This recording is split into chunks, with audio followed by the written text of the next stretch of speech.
শ্রদ্ধেয় সম্মানিত আজকে জুমার মসজিদের মুসল্লিগণ, প্রশংসা গুণগান সেই মহান আল্লাহ তাআলার, যিনার অশেষ রহমতে আজকে আমরা এই পবিত্র জুমা মসজিদে সালাত আদায় করতে আসতে পেরেছি। এজন্য আমরা সকলেই প্রশংসা করে বলি আলহামদুলিল্লাহ।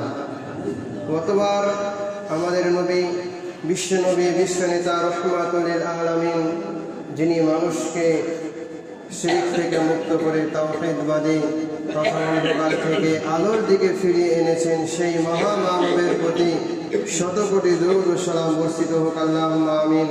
আল্লাহুম্মা সাল্লি আলাইহি, আল্লাহুম্মা বারিক আলাইহি। সম্মানিত উপস্থিতি, আজকে হচ্ছে পবিত্র জুমার দিন। এই জুমার যে খুতবা, যে বিষয়টি নির্ধারণ করেছি সেটি হচ্ছে আদর্শ পুরুষ এবং আদর্শ নারী। আদর্শ পুরুষ ও আদর্শ নারীর বৈশিষ্ট্য, এ বিষয়ে কোরআন এবং হাদিস থেকে যতটা সম্ভব আলোচনা করার চেষ্টা করব ইনশাআল্লাহুল আজিজ। ওয়া মা তাওফীকি ইল্লা বিল্লাহ। আল্লাহ পাক রব্বুল আলামিন এই পৃথিবীর বুকে যত মানুষকে সৃষ্টি করেছেন, সর্বোত্তম করে সৃষ্টি করেছেন। আল্লাহ তাআলা কোরআনের মধ্যে বলছেন, লাকাদ খালাকনাল ইনসানা ফি আহসানি তাকওয়িম। আল্লাহ তাআলা বলছেন, আমি এই মানুষ জাতিকে সর্বোত্তম করে সৃষ্টি করেছি। আল্লাহ পাক রব্বুল আলামিন আমাদেরকে সর্বোত্তম করে সম্মানিতভাবে সৃষ্টি করেছেন। তো একজন মানুষ কোন সময় ক্ষতিগ্রস্ত হয়ে যায়। আল্লাহ তাআলা যেমন বলছেন, ইন্নাল ইনসানা লাফি খুসরিন, নিশ্চয়ই প্রতিটি মানুষ হচ্ছে ক্ষতিগ্রস্ত।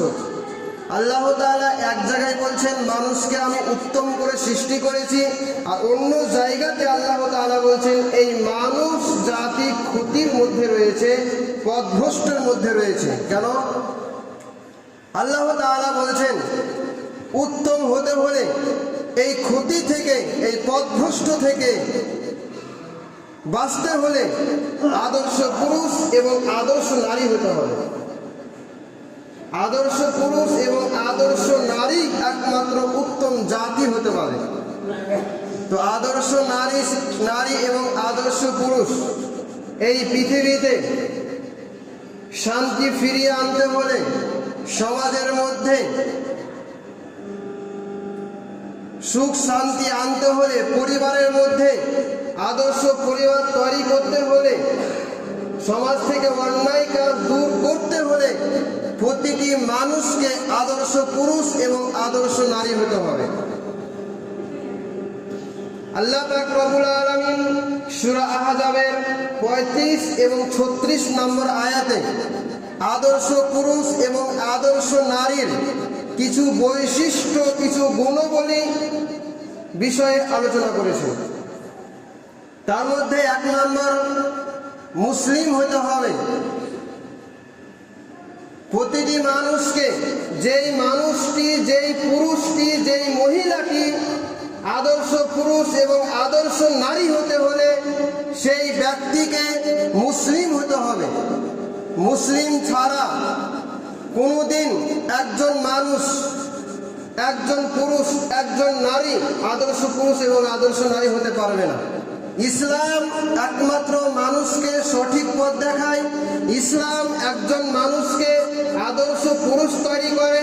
ইসলাম মানুষকে সঠিক পথ দেখায়। অতএব একজন মানুষকে সফল কাম হতে হলে, একজন নারীকে সফল কাম হতে হলে, আদর্শ নারী হতে হলে প্রতিটি মানুষকে ইসলামিক হতে হবে, ইসলাম ধর্মকেই মেনে চলতে হবে। কারণ আল্লাহ পাক রব্বুল আলামিন কুরআনুল কারীমের মধ্যে বলছেন, ইন্নাদ-দীনা ইনদাল্লাহিল ইসলাম, আল্লাহর নিকটে সর্বোত্তম ধর্ম হচ্ছে, গ্রহণযোগ্য ধর্ম হচ্ছে ইসলাম ধর্ম। আর ইসলাম শব্দের অর্থ হচ্ছে আত্মসমর্পণ করা। নিজের ইচ্ছাকে কোরআন এবং হাদিসের মধ্যে অতিবাহিত করা, কোরআন এবং হাদিস অনুযায়ী নিজের জীবনকে অতিবাহিত করার নাম হচ্ছে ইসলাম। সেই ব্যক্তি হচ্ছে মুসলিম। যতক্ষণ পর্যন্ত একজন মানুষ ইসলামকে না মানবে, ইসলামের যে বিধান রয়েছে কোরআন এবং হাদিসকে না মানবে, ততক্ষণ পর্যন্ত একজন মানুষ আদর্শ পুরুষ আদর্শ নারী হতে পারবে না। পৃথিবীতে অনেক ধর্ম রয়েছে, সেই সব ধর্ম অনুসরণ করলে আল্লাহর কাছে গ্রহণযোগ্য হবে না। সেই ব্যক্তি ইহকাল এবং পরকালে পথভ্রষ্ট হবে। কিন্তু আল্লাহ তাআলা যেই ধর্ম দিয়েছেন ইসলাম ধর্ম, এই ধর্মকে যদি আমরা মেনে চলতে পারি তাহলে কিন্তু আমরা আদর্শ পুরুষ এবং আদর্শ নারী হতে পারবো। আল্লাহ পাক আল্লাহ রাসূল সাল্লাল্লাহু আলাইহি ওয়াসাল্লাম হাদিসের মধ্যে বলছেন, আল মুসলিমু মান সালিমাল মুসলিমুনা মিন লিসানিহি ওয়া ইয়াদিহি।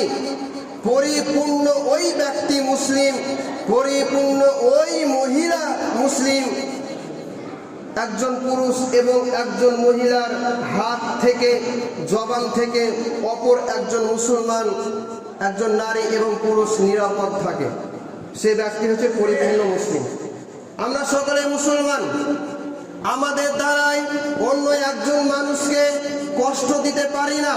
মুখের দ্বারাই নোংরা কথা, মিথ্যা কথা, গালিগালাজ করা, এগুলি একজন মুসলমানের পরিচয় নয়। হাতের দ্বারাই আমার শক্তি আছে, আমার ক্ষমতা আছে, অপর একজন মুসলমানকে আমি তার প্রতি নির্যাতন করব, এটা কিন্তু একজন মুসলমানের পরিচয় নয়। এই জন্য আল্লাহ রাসূল বলছেন, ওই ব্যক্তি পরিপূর্ণ মুসলিম যার হাত দ্বারা অপর একজন মুসলিম, অপর একজন মহিলা নিরাপদে থাকে। সেই ব্যক্তি হচ্ছে পরিপূর্ণভাবে মুসলিম। এই কথা আল্লাহ রাসূল বলছেন।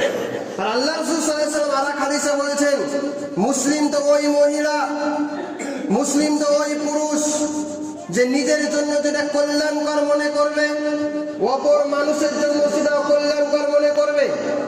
আমি মুসলমান, আমার জন্য যেটা ভালো মনে করব, অপর মুসলমানের জন্য সেটা ভালো মনে করতে হবে।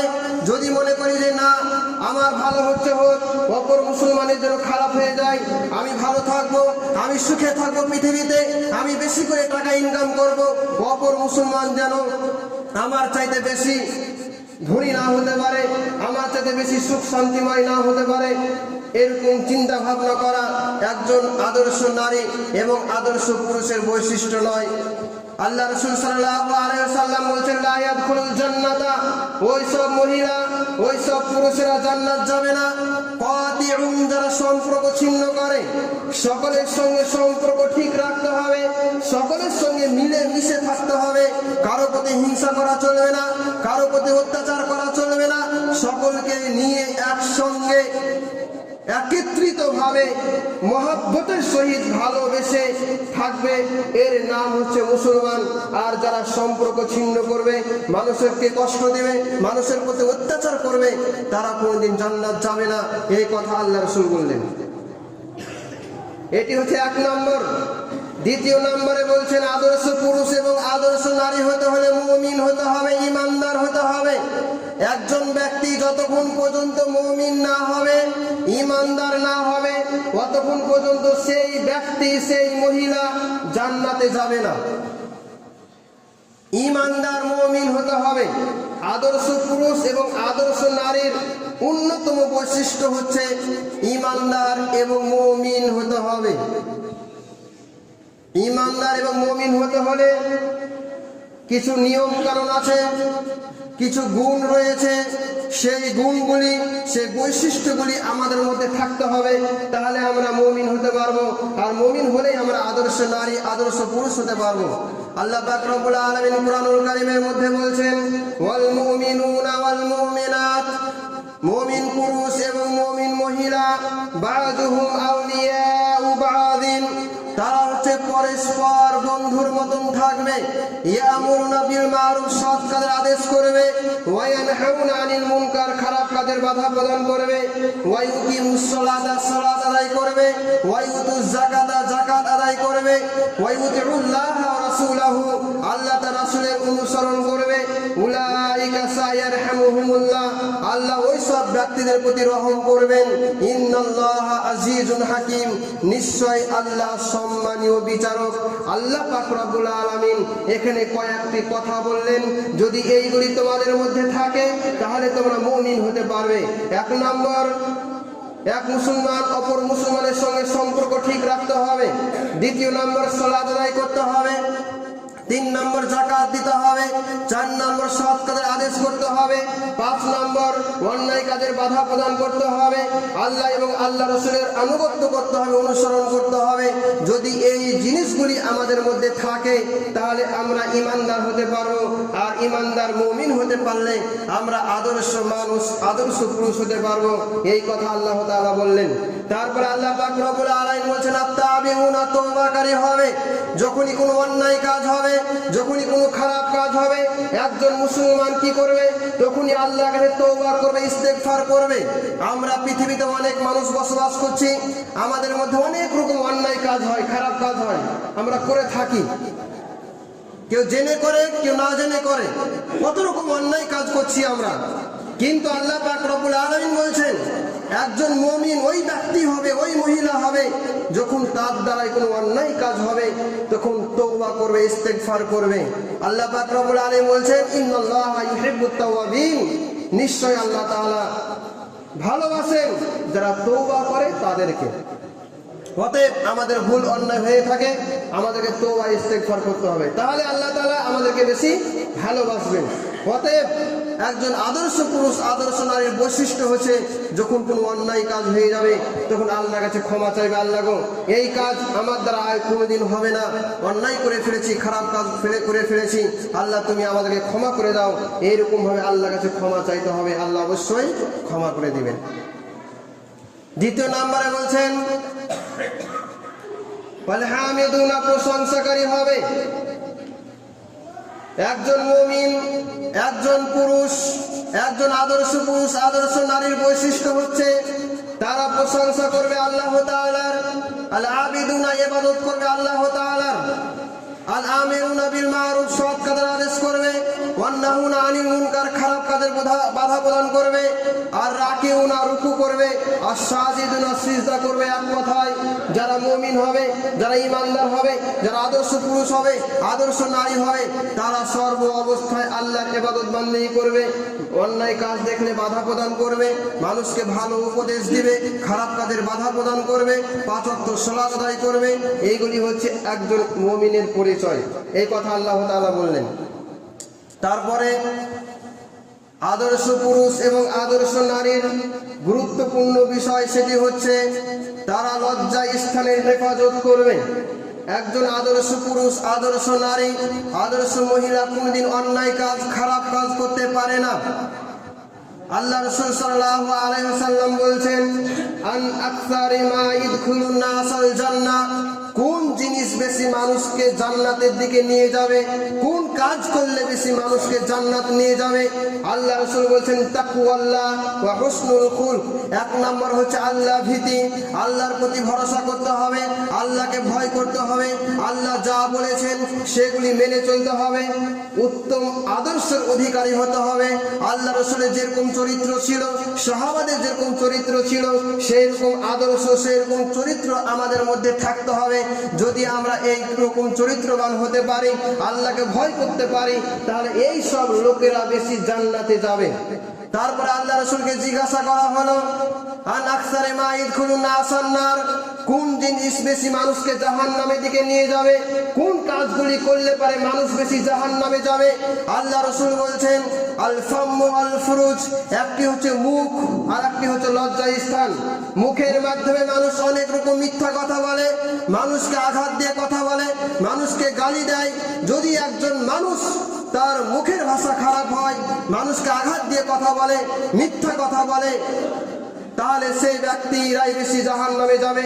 আর একটি হচ্ছে লজ্জা স্থানের হেফাজত যারা করবে, যারা লজ্জা স্থানের হেফাজত করবে না, যত রকম অন্যায় কাজ, বেহায়াপনা কাজ, অবৈধ কাজ, জেনা, ব্যভিচার, এরকম কাজ যদি কোনো মানুষ করে তারা বেশি জাহান্নামে যাবে। আল্লাহ রাসূল আল্লাহ পাক রব্বুল আলামিন বলছেন, লা তাকরাবুজ জিনা ইন্নাহু কানা ফাহিশাতান ওয়া সাআ সাবিলা, তোমরা জিনার নিকটবর্তী হইও না, যেখানে জিনা হওয়ার সম্ভাবনা আছে, জিনা হতে পারে, জিনার কাজ হয়, সেই সব জায়গায় তোমরা যেও না। এটা হচ্ছে খারাপ কাজ, অন্যায় কাজ। তাহলে একজন মুমিন যে ব্যক্তি হবে, আদর্শ পুরুষ যে হবে, আদর্শ মহিলা হবে, সে কি করবে? কোনদিন জিনা ব্যভিচার অন্যায় কাজ করবে না। জিনা ব্যভিচার শুধু শারীরিক সম্পর্ক ভাবে হয় না, অনেক রকম ভাবে হয়। আল্লাহ রাসূল বলেছেন চোখের জেনা হচ্ছে খারাপ নজরে দেখবে, হাতের জেনা হচ্ছে স্পর্শ করবে, পায়ের জেনা হচ্ছে যেখানে জেনা হয় সেখানে হেঁটে যাবে, অন্তরের জেনা হচ্ছে মনে মনে আকাঙ্ক্ষা করবে। এইগুলি হচ্ছে জেনা। এই সব অঙ্গ প্রত্যঙ্গ থেকে, জিনা থেকে দূরে সরে থাকবে, অবৈধ কাজ থেকে দূরে সরে থাকবে, তারাই হবে আদর্শ পুরুষ, আদর্শ মহিলা। আর যারা এই সব কাজের সঙ্গে যুক্ত থাকবে, মিথ্যা কথা বলবে, জিহ্বার হেফাজত করবে না, তারাই অধিকাংশ বেশি জাহান্নামে যাবে। আল্লাহ রাসূল সাল্লাল্লাহু আলাইহি ওয়াসাল্লাম বলছেন, যারা আদর্শ পুরুষ হবে, আদর্শ নারী হবে, তারা সত্যবাদী হবে, ন্যায় নিষ্ঠাবান হবে। আল্লাহ রাসূল সাল্লাল্লাহু আলাইহি ওয়াসাল্লাম বলছেন, সত্য মানুষকে নেকির দিকে নিয়ে যায়, আর নেকি মানুষকে জান্নাতের দিকে নিয়ে যায়, আর মিথ্যা হচ্ছে পাপ, আর পাপ মানুষকে জাহান্নামের দিকে নিয়ে যায়। অতএব আমরা সকলে মুসলমান, আমাদের উচিত হবে আদর্শ পুরুষ, আদর্শ নারী হওয়া। অতএব আদর্শ পুরুষ, আদর্শ নারী হতে হলে এই সব জিনিস থেকে বেঁচে থাকতে হবে, আর যে গুণগুলি বললাম এই গুণগুলি আমাদের মধ্যে থাকতে হবে। তারপর একটি গুরুত্বপূর্ণ বিষয়, সেটি হচ্ছে আমরা সমাজে বসবাস করছি, অধিকাংশ মানুষের বাড়িতে, নিজের ফ্যামিলিতে অশান্তি, ঝগড়া ঝামেলা লেগে থাকে। বিশেষ করে স্বামী এবং স্ত্রীর মধ্যে যে অশান্তি হয়, ঝামেলা ঝগড়া হয়, অধিকাংশ মানুষের হয়, মুসলমানের ঘরে হয়। দেখবেন স্বামী স্ত্রীর মধ্যে প্রায় ঝগড়া লেগেই থাকে। পরিবারের মধ্যে কোনো শান্তি নেই, এত টাকা ইনকাম করছে, এত পয়সা ইনকাম করছে, কোনো জিনিসের অভাব নেই, অথচ স্বামী স্ত্রীর মধ্যে সম্পর্ক ঠিক নেই। ঝগড়া ঝামেলা, অশান্তি সব কিছু লেগেই থাকে। কেন লেগে থাকে? একটি আদর্শ পরিবার তৈরি করতে হলে আদর্শ পুরুষ এবং আদর্শ নারীর প্রয়োজন আছে। বিশেষ করে আদর্শ পরিবার তৈরি করতে হলে যেই মহিলাকে আপনি বিয়ে করবেন, আপনার ছেলের বিয়ে দিবেন, সেই মহিলা, সেই নারী যেন আদর্শ নারী হয়। আদর্শ নারী যদি না হয়, তাহলে সেই পরিবারে কোনদিন সুখ শান্তি আসবে না। আমরা পানির মধ্যে চলাচল করলে যেমন পা ভিজবে না, এই কথা যেমন অবাস্তব, আদর্শ নারী ছাড়া একটি আদর্শ পরিবার তৈরি করা অবাস্তব। আদর্শ নারী লাগবে, আদর্শ নারী না হলে আদর্শ পরিবার তৈরি হবে না। আদর্শ নারী হতে হলে কিছু গুণ থাকতে হবে। আপনার ছেলের বিয়ে দিবেন, যেই মহিলার সঙ্গে বিয়ে দিবেন, সেই মহিলার মধ্যে কি গুণ থাকবে, কেমন হবে, সেই সবগুলি আমাদেরকে লক্ষ্য রাখতে হবে। আল্লাহ রাসূল সাল্লাল্লাহু আলাইহি সাল্লাম বলেছেন, দুনিয়ার সমস্ত কিছুই হচ্ছে সম্পদ, আর সবচেয়ে উত্তম সম্পদ হচ্ছে একজন আদর্শবান নারী। একজন আদর্শ নারীকে একদিকে করবেন, আর গোটা পৃথিবীকে একদিকে করে দিবেন। আদর্শ নারীর বেশি ওজন হবে, তার সম্মান সবচেয়ে বেশি আল্লাহ তাআলা দিয়েছেন। আদর্শ নারী ওয়াকেই বলা হয়। আল্লাহ রাসূল সাল্লাল্লাহু আলাইহি সাল্লাম বলছেন, সেই মহিলা 5 ওয়াক্ত নামাজ পড়বে, নিজের লজ্জা স্থানের হেফাজত করবে, এবং স্বামীর সঙ্গে যখন কথা বলবে স্বামীর আনুগত্য করবে, স্বামীর সঙ্গে ভালো কথা বলবে। তো আল্লাহ রাসূল সাল্লাল্লাহু আলাইহি সাল্লাম বলছেন, ওই মহিলা জান্নাতের যে কোনো দরজা দিয়ে প্রবেশ করতে পারবে, এরকম কথা আল্লাহ রাসূল বলছেন। তাহলে আদর্শ নারী হলে কি করতে হবে? 5 ওয়াক্ত নামাজি হতে হবে। কোন জেনা ব্যভিচার অন্যায় কাজ পর পুরুষের সঙ্গে যেন কথাবার্তা না বলে, এইরকম হতে হবে। আর স্বামীর যেন আনুগত্য করে, স্বামী যা বলবে সেটাই শুনতে হবে, এইরকম মহিলা প্রয়োজন, তবে সেই মহিলা আদর্শ নারী হতে পারবে। আর একটা হাদিসে আল্লাহ রাসূল সাল্লাল্লাহু আলাইহি ওয়াসাল্লাম বলছেন, আদর্শ নারী, আদর্শ মহিলাও তারাই হবে যারা 5 ওয়াক্ত নামাজ পড়বে, স্বামীর সঙ্গে যখন কথা বলবে হাসি মুখে কথা বলবে, আর কি করবে? নিজের লজ্জা স্থানের হেফাজত করবে, স্বামীর ধন সম্পদকে হেফাজত করবে। স্বামী বাড়িতে নাই, বিদেশে গেছে, স্বামীর অনুপস্থিতিতে নিজেকে হেফাজত রাখবে, ভালো সংরক্ষিত ভাবে রাখবে, পর্দার মধ্যে রাখবে, আর স্বামীর ধন সম্পদকে রক্ষা করবে। এই সব মহিলারাই হচ্ছে আদর্শ মহিলা। এই কথা আল্লাহ রাসূল বললেন। এই সব গুণ থাকতে হবে আপনার স্ত্রী, আপনার মেয়ের, যার সঙ্গে আপনার ছেলের বিয়ে দিবেন, সেই মহিলার এই সব গুণগুলি থাকলে পরিবারের মধ্যে শান্তি আসবে। আল্লাহ রাসূল সাল্লাল্লাহু আলাইহি সাল্লাম কি বলছেন? ওই সব মহিলারা জাহান্নামে যাবে কারা? যারা নিজের স্বামীর প্রতি অসন্তুষ্ট থাকে না। নিজের স্বামী হয়তো কিছু টাকা ইনকাম করে, অন্য একজন মহিলার স্বামী অনেক টাকা ইনকাম করে, বাড়ি তো অনেক গাড়ি অনেক কিছু করেছে, আপনি আপনার স্ত্রীকে ভালো কিছু দিতে পারেননি, আপনি সামান্য ব্যবসা করে কোন রকম ভাবে আপনি সংসার চালান, আপনার স্বামীর সঙ্গে আপনার স্ত্রী ঝগড়া লেগেই থাকে যে অমুককে দেখো সে কত শাড়ি কিনে দেয়, কত বড় বড় বাড়ি তৈরি করেছে, কত রকমের জিনিস কিনে দেয়, আর তোমার সঙ্গে আমার বিয়ে হয়ে আমাকে তুমি কিছুই দিতে পারলে না, তুমি আমার জন্য উপযুক্ত নয়। নিজের স্বামীকে স্বয়ং সম্পূর্ণ মনে করে না। এইসব মহিলারা জাহান্নামে যাবে। এই কথা আল্লাহ রাসূল বললেন। তারপর আল্লাহ রাসূল বলেছেন সালাসাতুল লা ইয়াদখুলুল জান্নাতা, তিন শ্রেণীর মহিলারা জান্নাত যাবে, তিন শ্রেণীর লোক মানুষ জাহান্নাম যাবে। এক নম্বর হচ্ছে যারা পিতামাতার খিদমত করে না, পিতামাতাকে দেখাশোনা করে না, পিতামাতার সঙ্গে ভালো ব্যবহার করে না, পিতামাতার সঙ্গে জোরে কথা বলে, ধমক দিয়ে কথা বলে, নম্রভাবে কথা বলে না, পিতামাতাকে টাকা পয়সা খাবার দেয় না, সম্পর্ক রাখে না, এইসব মানুষেরা, এইসব মহিলারা কোথায় যাবে? জাহান্নামে যাবে, তারা জান্নাত যাবে না। এই কথা আল্লাহ রাসূল বললেন। দ্বিতীয় নম্বরে বলেন আদ-দায়ুস, যারা পরিবারের মধ্যে বেহায়াপনা সুযোগ দেয়, নিজের ছেলেকে নিজের মেয়েকে সঠিক পথে রাখতে পারে না, ভালো ইসলামিক পথে রাখতে পারে না, নিজের পরিবারকে ইসলামিক পথে চালাতে পারে না, ওই সব মানুষেরা, ওই সব গার্জেনেরা কোথায় যাবে? জাহান্নাম যাবে। তিন নম্বরে বলছেন যেসব মহিলারা পুরুষের মতন চলাফেরা করে। একজন পুরুষ সে নিজের ইচ্ছা অনুযায়ী সে একাই যে কোনো জায়গায় যেতে পারে, সে একজন পুরুষ মানুষ, কিন্তু একজন মহিলা কি একাই যেখানে সেখানে যেতে পারবে? এটা ইসলাম কোনোদিন অনুমতি দেয় না। হয় তার গার্জেন থাকতে হবে, তার পিতা থাকতে হবে, তার ভাই থাকতে হবে, না তার স্বামী তার সঙ্গে থাকতে হবে। এখন কলকাতা যাবেন, আপনার মেয়েকে আপনি একাই পরীক্ষা দিতে পাঠিয়ে দিবেন? এটা অসম্ভব, ইসলামে কোনো সমর্থন করে না। আপনি পুরুষ মানুষ, আপনি যেতে পারেন, কিন্তু একজন মহিলা একাই কোনো জায়গা যেতে পারবে না। যেসব মহিলারা পুরুষের মতন চলাফেরা করবে, পুরুষের মতন চুল কাটবে, পুরুষের মতন জামা পরবে, পুরুষের মতন আপনার বুট স্যুট পরবে, পুরুষের মতন আপনার অঙ্গি ভঙ্গিমে করবে, এইসব মহিলারা জাহান্নাম যাবে। এই কথা আল্লাহ রাসূল বললেন। অতএব আদর্শ পুরুষ হতে হলে, আদর্শ নারী হতে হলে আমাদেরকে কোরআন এবং হাদিস অনুযায়ী চলতে হবে। তাহলে সমাজের মধ্যে আদর্শ পুরুষ থাকলে সমাজ সুস্থভাবে চলবে, আদর্শ নারী থাকলে একটা পরিবার সুস্থভাবে চলবে। অতএব আমাদের সকলকেই, যারা এখানে উপস্থিত আছি, আমাদেরকে লক্ষ্য রাখতে হবে, আমরা সকলে মুসলমান, আমরা কোরআন এবং হাদিসকে মেনে চলি। আমাদের উচিত হবে কোরআনের মধ্যে কি বলা হয়েছে, হাদিসের মধ্যে কি বলা হয়েছে, যতটা সম্ভব মেনে চলার চেষ্টা করবেন।